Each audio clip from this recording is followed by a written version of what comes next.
নতুন গল্প নিয়ে হাজির হলাম। গল্পটি শেষ পর্যন্ত শুনলে অনেক মজা পাবেন। চলুন তাহলে গল্পটি শুরু করি। আমি লিজা, বয়স 21 বছর। আজ শোনাবো গরম ছুটির একটি গল্প। কলেজে পড়ছি। আমি তেমন ফর্সা নই, নায়িকা মার্কা সুন্দরীও নয়, কিন্তু কেন জানি ছেলেরা আমার দিকে লোভাতুর চোখে তাকিয়ে থাকে। বান্ধবীদের অনেকেই প্রেম করে, দু একজনের বিয়েও হয়ে গেছে। তাদের স্বামীদের সোহাগের কথা শুনলে হিংসায় জ্বলে মরি। আমি তেমন সুন্দরী নই বলে হয়তো কেউ আমাকে প্রেমের প্রস্তাব দেয় না। আর আমি তো একটা মেয়ে, হাজার ইচ্ছা থাকলেও বেহায়ার মতো কোনো ছেলেকে গিয়ে প্রস্তাব দিতেও পারি না। ছেলেরা শুধু আমার শরীরের দিকে তাকায়। ওদের তাকানো দেখে বুঝতে অসুবিধা হয় না ওরা কি চায়। আমিও তো তাই চাই, কিন্তু ওরা আমাকে একবার কাছে পেতে চায়, আর আমি চাই একজন নিয়মিত সঙ্গী। একবার আগুন লাগিয়ে হারিয়ে গেলে আমি আবার চাহিদা মেটাবো কি করে? আমার মনে হয় ছেলেরা আমার শরীরটাকে পছন্দ করে। আমি 5 ফুট 2 ইঞ্চি লম্বা, বেশ স্বাস্থ্যবতী। আমার শরীরের মাপ 3-4-2-6-3-7। কে জানে এটা টপ ফিগার বলে কিনা। যাই হোক, দেহের আগুন আমি আর সহ্য করতে পারছি না। কবে আসবে আমার স্বপ্নের পুরুষ? কবে হবে আমার স্বপ্ন পূরণ? কবে কেউ আমাকে ধরে বিছানায় নিয়ে গিয়ে আমার চাহিদা পূরণ করবে? আমার স্বপ্নের মন্দিরে ফিতে কেটে কবে উদ্বোধন হবে? উফ, ভয়, শিহরণ, আনন্দ সব একসঙ্গে। আমাদের পাশের বাসায় থাকে দীপু। আবার সে আমার ছোট ভাই সুজার বন্ধু। ওদের প্রায়ই আমাদের বাসায় দেখা যায় আমার ভাইয়ের সঙ্গে কম্পিউটারে গেমস খেলতে।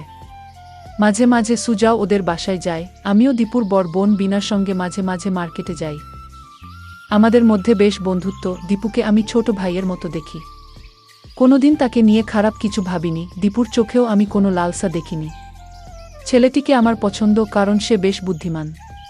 প্রায়ই সে বিভিন্ন ধাঁধা আর বুদ্ধির খেলায় আমাদের চমকে দিত। একদিন আমি কলেজে থাকা অবস্থায় মোবাইলে আমার ভাই সুজার ফোন এলো। সে বলল আব্বু আর আম্মু এক আত্মীয়ের বাড়িতে গেছে, ফিরতে একটু দেরি হবে। আমি আধা ঘন্টা পরে বাসায় ফিরলাম।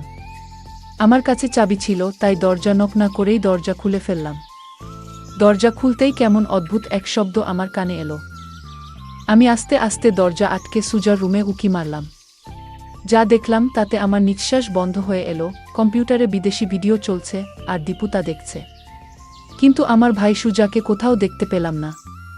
নিঃশব্দে ওখান থেকে সরে অন্য রুমে গিয়ে দেখলাম সুজা কোথাও নেই। আমি সুজার মোবাইলে ফোন দিলাম এবং আস্তে আস্তে কথা বললাম, যাতে দীপু আমার আওয়াজ না পায়। জানতে পারলাম সুজা এইমাত্র মার্কেটে গেছে। কাছে কিছু গেমসের সিডি আনতে গিয়েছে এবং ফিরতে অন্তত 1 ঘন্টা লাগবে। সুজা দীপুকে বাসায় রেখে গেছে। আমিও বুদ্ধি করে ঠিক করলাম, আমি যে বাসায় চলে এসেছি এবং দীপুকে দেখেছি তা সুজাকে জানাব না। এখন আমার হাতে 1 ঘন্টা সময়। আর পাশের রুমে রয়েছে টকবগে তরুণ এক 16 বছরের কিশোর। আমি এখন কি করব? গিয়ে ধরা দেব? আচ্ছা, আমি গিয়ে বলার পরে যদি দীপু রাজি না হয়? যদি আমার ভাইকে বলে দেয়? কি লজ্জার ব্যাপার হবে।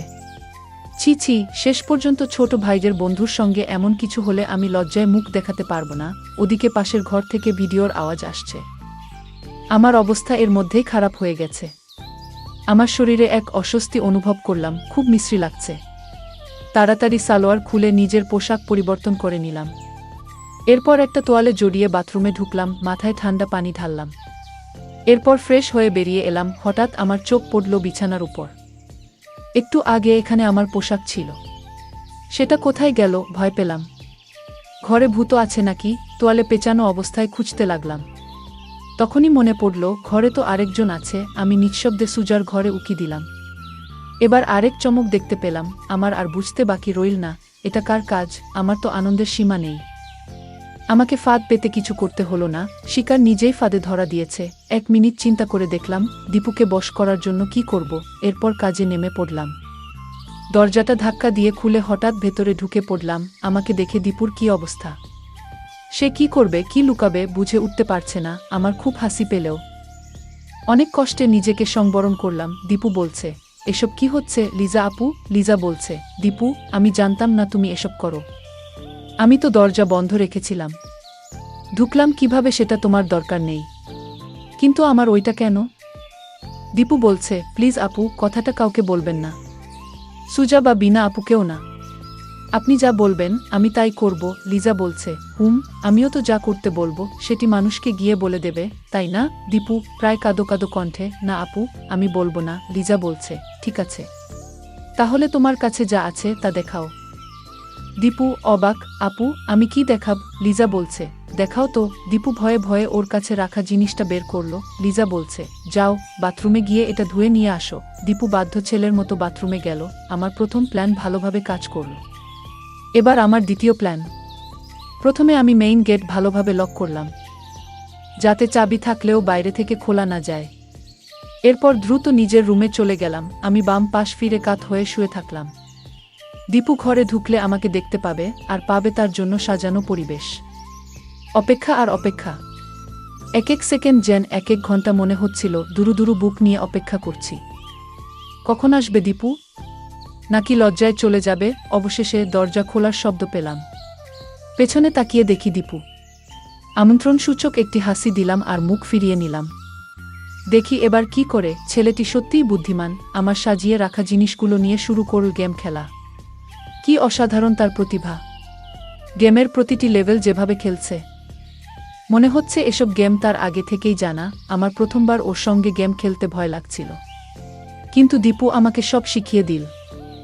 এখন বুঝতে পারছি গেম খেলার আনন্দটাই আলাদা। বন্ধুরা, গল্পটি এখানেই সমাপ্ত করলাম। গল্পটি ভালো লাগলে একটি লাইক দিন এবং চ্যানেলটি সাবস্ক্রাইব করে দেবেন। দেখা হচ্ছে পরের ভিডিওতে।